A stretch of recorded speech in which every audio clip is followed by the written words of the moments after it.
మా మండలం చర్ల మండలం అండి. గ్రామం వచ్చి రాళ్ళగూడెం, పర్ణశాల దగ్గర రాళ్ళగూడెం అండి. మా దగ్గర స్కూలు అసలు లేదండి. గత 20 సంవత్సరాల నుంచి మా దగ్గర స్కూల్ నడవటం లేదు. ఈ బిల్డింగ్ కూడా అసలు లేదు. ఎందుకనంటే మా పిల్లలు పర్ణశాల, దుమ్మగూడెం మండలం పర్ణశాల వెళ్ళాల్సి వస్తుంది.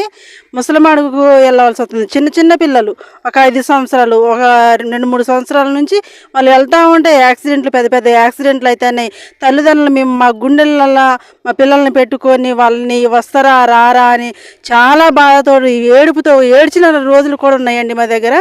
అయితే ఈ మా వేదన మీరు అర్థం చేసుకొని మాకు ఖచ్చితంగా మా మండలం నుంచి మా గ్రామంకు ఖచ్చితంగా స్కూల్ పిల్లలకు మా స్కూల్ కావాలని మేము వేడుకొనిచున్నామండి. మాది చర్ల మండలం అండి, రాళ్ళగూడ గ్రామం. నా పేరు ఎలీషా అని. మా ఊర్లో స్కూల్ గత 20 సంవత్సరాలు స్కూల్ లేదండి. ఎప్పటి నుంచో కూడా పిల్లలు చాలా ఇబ్బంది పడుతున్నారు. కనీసం 50 మంది పిల్లలు ఉంటారు. 2 కిలోమీటర్ల దూరం వెళుతున్నారు. మాకు చాలా భయంకరంగా ఉంది. అప్పుడప్పుడు కూడా యాక్సిడెంట్ కూడా ప్రమాదానికి గురయ్యారు. దయచేసి మీరు అధికారులు స్పందించి మా గ్రామానికి స్కూల్ సహాయం చేయగలరని మిమ్మల్ని కోరుచున్నాము.